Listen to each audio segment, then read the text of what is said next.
Hello and welcome to From the Rookery End. I am Dave, standing in for John this week, who has taken leave. But thankfully, it didn't harm the score, because I'm here, I've seen us win, and so has Jordi for the first time. Yeah, back from holiday. Worried I was going to be the curse, but especially after 2 minutes. Good stuff. And we've also got Jace as well. Yeah, 3 out of 3 wins I've seen now. I missed the Millwall game, I was still away then, but 3 home games and we've won the lot. It's great.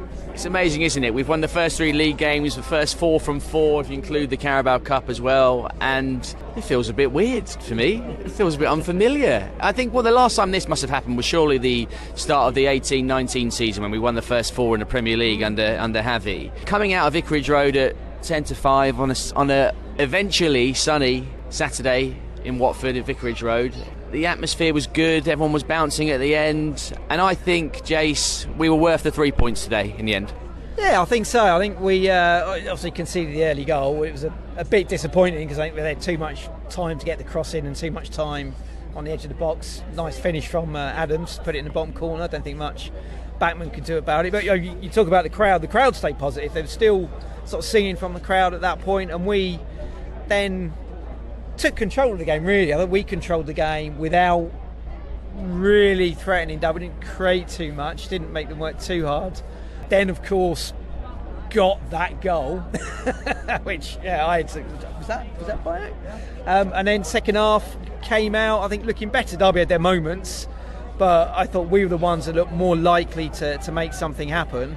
First test for us in terms of going behind and then sort of having to defend a narrow lead for a period of time. Obviously the Millwall one was a very late winner. We knew we'd have to defend some sort of onslaught/effort from Derby, and we looked pretty comfortable. Derby didn't really threaten us at the end, so I think we deserved the 3 points. To take it right back to the beginning of the match today, I got into Vicarage Road bang on kickoff. As I came through the turnstiles, I heard Z cars starting to play, so I cut it pretty fine. I barely sat down in my seat and said hello to all the people around me for the first time this season. Then Derby had scored. I think it was 1 minute 40 roughly when they scored. It was raining. I got drenched on the way to the ground from the railway pub in Bushy, and I was thinking, oh God, really? It's been a great start to the season, and here I am. We've conceded immediately. It's going to be one of those days. But Jordi, apart from that chance that Derby took, and it kind of came out of nowhere really, it was a sort of set piece flick on. I think Kayembe was a bit loose in his marking on the edge of the box, but still, it fell straight to the Derby player. He's put it in the net. We didn't look downhearted after that, and we sort of grew into the game, and we were okay, weren't we? And I know we eventually got the goal, but I think we weren't disheartened. If a goal is scored so early in the game, been practicing or planning for the game all week, we were probably expecting them to sit back and as the home team take the game to them. So nothing really changed. So it wasn't like an injury where a player had to go off and suddenly the things you've practiced can't be put into place. It was just an early setback, almost wipe it from memory. It's probably some players hadn't touched the ball by that point, so their game hadn't really started. Yes, it was a bit loose, probably a bit early in the game, people not paying attention. I think it was a throw in and then someone went to close the throw. I think it was a Larousse throw, went to close the guy down, he got knocked past him, not offside, can't tell, for the cross, and then a good finish from the edge of the box. But the game plan didn't change. It wasn't a sending off for an injury. It was just get on with it. Now you've got a bit more to do, but we got 88, probably more than 88, 95 minutes to do it in. With the added time at the end of each half. So no need to panic. It's only really, I think, when you let a goal in against Man City in the first minute, you think, oh, now we were supposed to be backs to the wall, and now we can't defend the game out. It was probably never our game plan to do that. So it didn't change anything, and we stuck to our task. We didn't lose our heads, and we worked our way to the game and pretty much dominated it from there on in. You got to think as well that the team were confident following the previous 3 games where we've scored at least 3 goals in each of those. They're going to be confident that they can turn it around and get the goals to win the game. Absolutely. There's been times in the last few seasons where that goal goes in early, heads drop, the fans start getting a bit angsty and aggy, and it becomes a difficult afternoon. But yeah, the first few weeks that we've had of the season, I think, helped us bounce back. And you're right, Jordi, it didn't change the game plan. Derby sat quite deep, And we were trying, Jace, to sort of pick our way through them. We were trying to get Jordi on the ball. We were trying to get Kayembe. We were trying little 1-2s, trying to get through their sort of low block to no real effect. We were trying, but we couldn't really get that final pass. But then the goal comes from a cross from deep. Pollock, who had a great game, got man of the match at the end there today, but Pollock, with the cross from him, picks out Bayo at the back post, and what a finish. It was a great finish, and you've got to credit his run as well, because he's made that run deep. And I was sort of watching him more second half. You could see him, he gets a lot of stick, and there are a lot of things wrong about Bayo. And there were things today where perhaps he was playing a pass backwards when you want him to turn. His touch was a bit heavy at times, but he made the perfect run to deep, timed it right, great ball over from Pollock, and then just the execution was just perfect. I could have been a little bit more perfect, it'd been closer to the post, but it was pretty close enough. Great goal, we've got to credit him for that. Yeah, he does have that in his locker every now and again, doesn't he? He's not going to do that every week, but maybe sort of 1 in 10 games, a chance will come to him like that. Remember the volley that he scored away at Rotherham a few seasons ago? He has got that in him, and got a well-deserved ovation when he went off in the second half. Because again, goal aside, he did what he always does and put in a good shift, gave us everything, and played his part in the win. But so we go in, we go in 1-1 at half time, and I think I was chatting to one of my mates at half time, and we were both saying, look, we should beat these, really. They've come here probably happy to go away with a point. They've got their goal. They're going to sit back. They're going to defend. They didn't really threaten us apart from that one chance in the first half. We should come out and take the game to them and go on and win this game. And we tried to do that. We were on the front foot, but then, it's still 1-1, comes to the hour mark, and Tom starts to think about making some subs.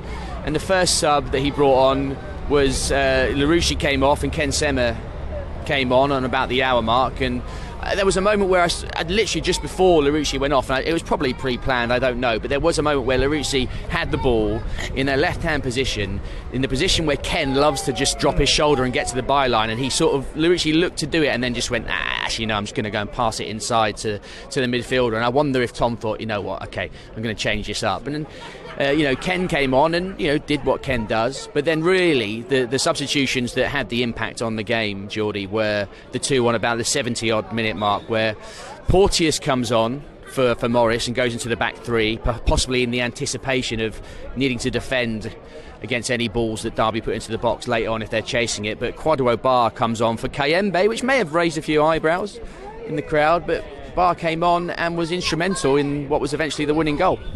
Absolutely, yeah. I mean, Larouche, you mentioned there, he struck me like a naughty child who's been told not to run with the ball, because he looks around and the minute the defender takes his eye off him, he tries to dribble, and I thought that was nice to see. And him going off, it was Bar doing the same thing. So Bar came on, who I'd never seen play before, so I was quite interested to see what he was like. And my one outtake is I wouldn't want to get on the wrong side of him, because he put in a few strong challenges and stood up to people. So for all the skill, and he can look after himself. But like you say, he came on. He obviously wanted to prove himself. First chance he got, he pretty much drove into the box and set up a chance for, I think it was Jordi, had it blocked, and then Musa stuck it in, and it was an excellent finish. I mean, I guess you guys see it as well. The angle, but it was impeccable. It wasn't a lucky shot. It was the only place he could really have put it to make it go in. So that's probably the difference between us watching football and thinking we know what we're talking about, and a professional who can execute a pinpoint finish unexpectedly. But Bar came on. I think it's interesting that I'm trying to think who impressed me today, and you've got your usual candidates that but then the likes of Morris, who when I saw him when I was on holiday, seeing him playing the back three, I was thinking, is this going to be a Carl Dickinson, especially playing Derby today, a Carl Dickinson experiment again? But he gives us a chance to go almost flip to a back four, if you like, when he plays in that position. Bar, Larouche is obviously the first time I've seen him as well. So, and there's like Deli Bashir, these players who were fringe players in the past. And Bar seems to be potentially could be the next one who comes in and says, right, I was loaned out, I was kind of one for the future, now's my time. Because he does, what I saw of him, he does look like he could do a job for us in the Championship this season. I just want to make a point about the Sissoko goal. I said to these guys, you'd expect a lot of players in that position might get a bit too excited, might like to slap it, Musa, but no, he didn't. He like you say, it was just sort of gentle first time pass into that position, like you said, Jordi, where the keeper couldn't get to it. Great finish. Derby come, Watford slap, Derby go home. But you're right, it was a great finish, because it's very easy to get that wrong, to put your foot through it, but just to get the control, the side foot, and just almost prod it, stab it home. And that was a nice moment for Musa. I know he scored in the pre-season friendly, didn't he, against Brentford? But like today, that was like, I'm back, and the crowd were chanting his name after the goal and at the final whistle as well. And there was a moment not long after he scored where Derby had a counter attack. Jordi Chakmatadze lost the ball quite easily, quite poorly, and Derby broke, and Musa just charged back, got his body in the way, and rolled back the years really for a 34-year-old man such as he is, and deservedly got the ovation from the crowd as well. And I thought, I know Pollock got the man of the match today, and we'll have a chat about him in a minute. But I thought Sissoko was good today, and Jordi, you were talking about players you hadn't seen play before, but obviously it's been a while since I've seen, and since most of us have seen Sissoko, and I think when that signing was announced, you're thinking, is that just sort of Watford taking the easiest option? It's a Moji Bayat player, it's someone we've had before. Is it sort of a bit of a cheap option? But in the first few weeks of the season, I think he has reminded us that actually the quality that he's got, and for a 34-year-old, he's still physically more than up to it. He zips around the pitch well enough, he's strong, and he has that calming presence. I sort of look at him as a sort of deluxe Jake Livermore, in a way, that we saw Jake in the middle part of last season was really stabilising and a good influence on the team. And I think Musa can play that role for us this season. I think he was excellent today. Yeah, I think, and the difference for me this season is that last season we were quite reliant on Livermore being in the team and being that experienced head and that presence. Whereas from the few games sort of seen so far, or certainly the two that Musa's played in at home, you almost not notice him, but he's not the one you're looking to either make something happen or to sort of rally the troops. It's a bit cliche, but they are playing as a team, and the younger players are stepping up as well. Deli Bashiru's showing sort of some responsibility, coming to get the ball, getting stuck in for tackles. We talked about Barr and his attacking abilities. There are a couple of slide tackles from him doing the defensive duties. You're not sort of looking to the older man to sort of say put his arms around the team and the younger lad and say, right, this is what we need to do now. They all know what they do and all know what their role is.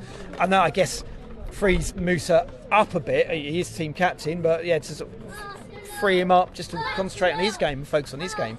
And yeah, I think that's a good thing. Just say, talk about Musa. I mean, Mleta Rajovic has just walked past, so I was quite glad. I was just looking at him through the glass window. I was going to say that. So just to describe the scenes that we've got around us now, the heavens have just opened. So you could probably hear that a little bit on Jordi's umbrella. But we're standing outside the Hornet Shop. I'm leaning on the glass, and about a metre away from me, separated by this glass window, is Mleta Rajovic, and he looks a lot younger, doesn't he, up in person? You forget that he's probably only about 24. But he also doesn't look as big as I thought either. Doesn't look as tall as you'd expect, does he? He's sort of just lingering in the Hornet Shop. Are you going to buy anything, mate?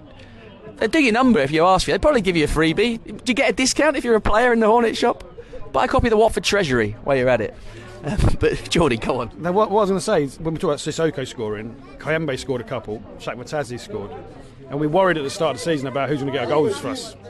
And watching the game today and having seen the comments on social media from the last two games, questioning Bayo, who's been the starter, and in our WhatsApp group from Mike, particularly on Bayo, I was watching it, and what is interesting is that, to Jason's point, we're absolutely a team, and we play the ball through, and we got players like Chakmatadze who move the ball forward, and when you think, kids always want to be the striker. But if you look at modern football and the way that we're playing, and teams that have played that Guardiola played, false nine, no striker, it's no longer the glamorous position, and it's kind of like, what is the striker's role? Because the easy answer historically was to score goals, like Ian Rush, Gary Lineker, Jimmy Greaves. As far as you go back, the centre forward was there to get all the goals. But it's not like that anymore. And when you're a sole player like Bayo or Rajovic, when they're up front, you're isolated. And it's almost the worst place to play, because you're not touching the ball. The ball goes across the back, every defender touches it, backman gets it, the midfielders swap in and out, really nicely. They all touch it. You're moving around, and often you've got your back to goal, not looking at the goal where you want to be. It's outside the area. If teams don't like crossing it in as much, now because the goalie can get into counter-attack and you're losing possession. So it's a difficult role. So you kind of think, well, do you have to recalibrate what you want the strikers to do? Is Bayo's role to score a goal every time? Or is it to make space to allow a Shaq Matadzi to get a shot in, or a Kayembe to get a shot in, to pick up on scraps like Rajovic did, Poacher's goal against Millwall, or on the odd chance we do somehow get a break and Pollock of all people swinging it in and Bayo. Is that the job? Is a striker supposed to spend most of his time not trying to score goals? But if the ball's in the 6-yard box, if we get it there and it's scrapping, he has to be there to do something in the way Bayo and Rajovic have done. And Jebison, if he does join, is that his role, or what do we want from our strikers? Because we say we need to buy one, but we'll get one in. But what's the attributes? Is it a big guy like we've got, or is it someone else? Because Vata looked quite, in the little pre-season snippets I saw, he's quite sharp. But then he hasn't been used. I think he's a slightly smaller player, so is his job to be more of a Shaq Matadzi or an Asprilla replacement, rather than the leading man? And therefore, are we a little bit unfair to Rajovic and Bayo because their strengths are what the team needs, not necessarily what you'd associate with a centre forward, peeling off a man, running 20 yards, going around the goalkeeper and stuff? That's not the way we play anymore. So it'd be interesting to see as the season progresses, because to Jason's point, we did look like a team. The players almost knew when they got it where they were going to pass it, and I wonder. And again, it's easy. It's unfair to say when you've beaten a team, well, they weren't very good, because ahead of the game we didn't expect to guarantee to win. The same against Stoke, established championship teams. So how good are these opponents? And are we as good as we think we are, or are we being tested? But at the moment, the team certainly seems to be looking like a team. It's more than the sum of its parts, which is all we can ask for, and we're spreading the goals round. Yeah, I agree, and it's a funny situation now because we've got 3 from 3. We've got 9 points. We're joint top. We're second on goal difference, I believe. Sunderland top on goal difference. Now we went into this season quite understandably feeling a bit down, feeling a bit unsure about our place in the division and what the future may hold. And having lent into that and sort of made peace with that before the start of the season, I'm now a bit reticent to get too excited too soon. But on the flip side, you've got to take these moments when they come. You've got to enjoy them for what they are. It was 2 home wins in a week at the start of a season. There's a feel-good factor around the place, around the team, around the club. You saw Cleverly at the end coming up to the fans singing his name. We have to see how it goes over the next period of games, but there does feel there's something feels different, doesn't it? There feels a bit of an identity, a bit of something has happened, and these players feel a bit more together than we've seen for a while. Yeah, absolutely. And I think it all comes down to what we were saying before about they do look like a team. There is that togetherness, and again, today the challenge was going to go down so early, and like you said, the game plan didn't change. That we kept at it, and we still look confident. And we'll talk about players that have exited the club this week, I'm sure, in a bit, but that doesn't seem to be an issue. It looks still like we've got quite a decent depth to the squad with the players that are coming on. So again, that will give them confidence that if someone's not quite on their game, or if someone needs a rest or is tired, and we need to bring someone else in, there are players all over the pitch that can come on and do a job. We saw Porto coming on, we saw Barr coming on, we saw Ken coming on, we saw Rajovic coming on. All players that would have started last year, and you'd be comfortable with starting this year. So I think they seem to have that belief, and I guess that must be coming from Tom. He must be giving it to them. And I don't know if it's a theory, but it feels sometimes with a young manager that they're closer to the players than maybe an older, wizened someone 20, 30 years. A bit more in common with them than Roy Hodgson would have had. Yeah, exactly that. They know what the game is like today, and they've played the game very, very recently and know what it's like to be a professional footballer in the 2020s and recent times. And I just wonder if there's that just adds to that togetherness and sort of brings them all closer together. I don't know, I may be talking absolute rubbish, but it's just a little theory I've got in my head. Yeah, I think there's probably something in there. And Jordi, you were talking about how good are these teams really, and how good are we. There's another test next week. Next Sunday we go away to Bramall Lane, play Sheffield United, who are one of the more fancied teams in the league. I think they've had a bit of a sort of middling start to the season. They drew 2-2 with QPR last weekend. I don't know if they've played yet as we record this weekend, but nevertheless you'd expect it to be a tough game. We've not got a great record up there. Last time I was there, not last season, the season before, we got beat. That will be another test. Can we go to a big team in this league and come away with something? Yeah, I mean, we've got 43 games left. We need 43 more points to stay up, and that's still how I'm measuring the season. I mean, I think what's made things difficult for us in recent years, probably last year is the first time we didn't have an expectation to do something when we were in the Championship, and this year, again, like you said, we've been shorn of the star players, and to Jason's point, the fact we haven't really got an obvious star might be what makes everyone feel like they've got to put their shift in. There's no one you can give it to Ismaila and he'll run with it, and even if he's got two men marking him, if we don't win, he'll be the one that gets the boos. There is no one there. People like Shaq Matadze is stepping up. He's kind of come out his shell at the end of last season, had a good summer obviously with the Euros, and is a player that attracts the eye. But there's other players who are doing their job, doing their shift. Maybe players like Andrews feel a bit more confident. After the kind of issues he had last season, does he feel a bit more mature, a bit more experienced? And it's a team that seems to be growing together. And sometimes adversity is a good thing. Lack of expectation can be a good thing. We will reach adversity at some point in the season. There's something go against us. We'll have a few defeats, and I think it's as much on the fans to kind of not be the ones who pick up on bad habits from previous seasons and start grumbling. It didn't happen after 2 minutes today when we let the goal in.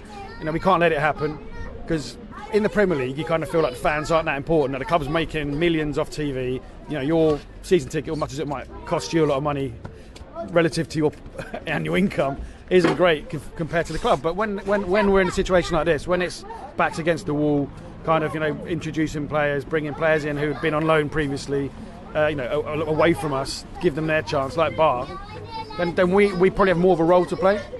Particularly, it's not always going to be sellouts. So I think it's important the fans understand, I guess, the role they've got and the role we've got, and stay positive when that adversity does come, because it will be the first challenge. I mean, Millwall coming back to make it 2-2 could be adversity. Going a goal down could be adversity, but there'll be times when players get injured. Haven't got the best players. It's this kind of weather is standard. It's difficult as we go into like the churn of like November. When we've got I know you've turned up today and we didn't lose, but you're not getting a squad number anytime soon, mate. Okay, so don't get ahead of yourself. So before next week at Sheffield United, we have of course got the game in midweek against Plymouth, against Wayne Rooney's Plymouth Argyle. They drew 1-1 today with QPR at lunchtime, and they had 2 players sent off, which could bode well for us. So they'll both be suspended for the game in midweek. So we'll see what the sort of attendance is there. It would be nice if we could, if nothing else, keep the run going, keep the winning start, the 100% record start to the season going. From the Rookery End, a podcast about life following Watford FC. Okay, let's round up a few other little bits of business before we get out of this terrible weather. A couple of players have left the club this week. One officially confirmed in Yasser Asprilla, who's gone to Girona in Spain for about 20 million euros. A few add-ons and such in there as well, but seems to be about the figure. And Wesley Hoot all but confirmed that he's gone to Al Shabab in Saudi Arabia, but not much of a surprise, that one as well. We expected it. It's been rumbling on for a while, but in terms of Asprilla, how do we feel about him leaving and kind of what his Watford career was, really? I'm okay with him leaving. We know what we are. We look for these young players. We sort of give them an opportunity, and then when the time comes, we sell them on. I spoke on the podcast last week and said that whilst sort of trying to get a move for him, or while that's developing, then I wouldn't have him in the squad. And if he stayed, then bring him back in after the transfer deadline's closed. And I hadn't missed him so far this season, and we didn't miss him today. We've already said we got some decent creative players there now, it seems. We got Jordi, we got Bar coming off the bench. We spoke about him. Is he the next one? Is he the one that's going to ultimately replace Asprilla? And I think I'm pretty comfortable with him not being there. I think he's fulfilled his role, basically, hasn't he? We've had a good few seasons out of him. We've had some fun. Unfortunately for him, he was part of a team that, was sort of mired in various troubles at times.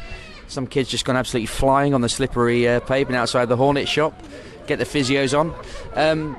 But yeah, he is similar-ish to João Pedro before him, Richarlison before that. He's come over, he's shown his ability, and now he gets to move on to a team that are better, and I suppose the end game for him will be, I've moved to a team that are in the City Group family, owned by the same people that own Manchester City, and that, if it goes well, perhaps we could see him in the Premier League for the best team in England in a few years. We'll see. And Hoot, did a good job for us after he came in midway through that first season that he joined, and eventually ended up being the captain and kind of being the leader in the team last season.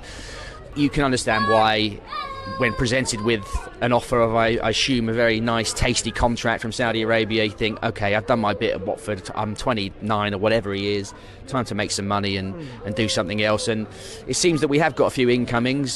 Scott Duxbury, in our conversation with him on Friday, verbally confirmed that Daniel Jebbison is going to come in, even though it hasn't been announced yet. And there's been reports that Angelo Ogbonna, the Italian central defender who's been at West Ham for many years, free agent currently, he's going to sign as well, 36, but we'll see. He's got experience and should have some quality, but I think we'll talk a little bit more about those players and some of the other players in more detail on Monday when we record our next podcast, our first of the season, with Matt Furness from Opta, one of the head honchos at Opta. It's going to be a bit more of a regular thing this season on From the Rookery End. We had a few pods with Matt last season, so we're going to make that more of a regular thing, and we'll look at things in a bit more detail, with a bit of data, with a bit of a different eye on things from us lot, talking outside the Hornet Shop after the game. But the last thing I think we need to discuss is indeed that chat with Scott Duxbury. Duxbury was the person put up by the club this week to speak to the assembled fan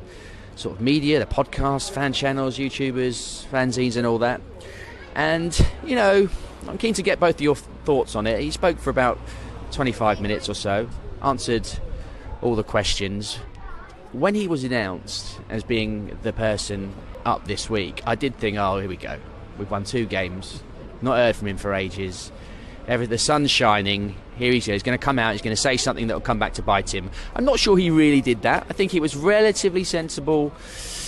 I think he was trying to put a good spin on things, and we're going to wait to see the sort of next set of accounts, which might come out soon, and all that stuff. But at the same time, I do take a lot of what he says with a pinch of salt, because I think we've been here before, basically. But I'm keen to hear what you two thought of it.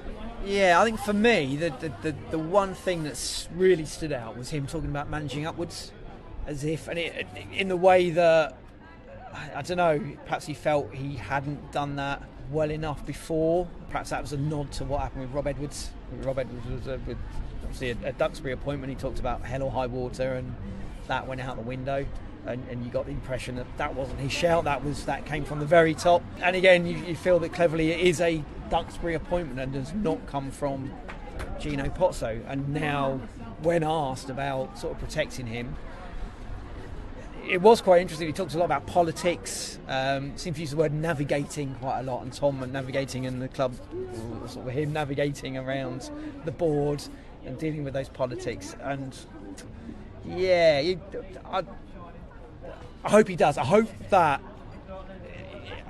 it does seem like he understands it. He does realise that he needs to do everything he can to back Tom. Obviously, it's easy when you've won your first 4 games of the season, but there could come a time, like we said, so there'll be times of adversity where they might get a bit itchy with the old trigger finger, and Scott will absolutely need to back him, because from what we've seen so far, something is building here at the moment under Tom. So yeah, that was the key thing, with that talk about managing upwards, and perhaps that's something he's looking to do differently and do better.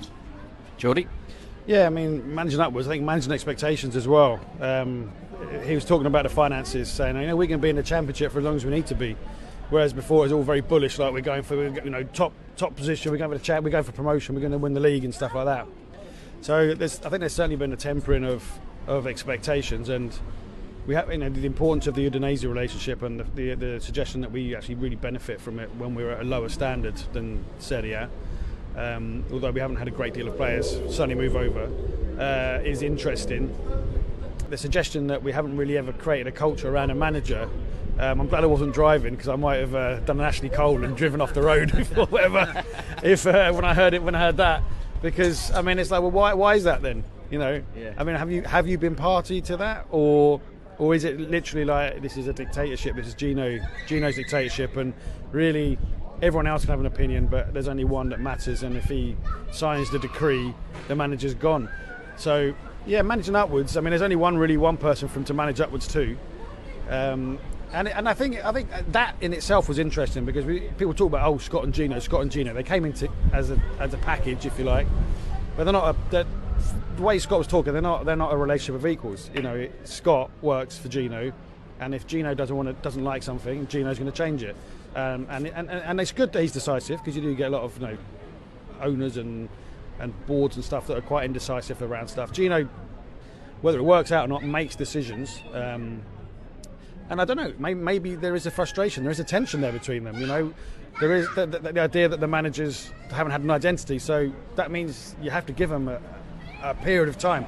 Maybe the lack of expectation because of the decline in our fortunes. I mean, Scott again referenced that depression over the last terrible, atrocious few years. It's like, again, on your watch, so it's not observing from a distance. It's like not us observing from the stands.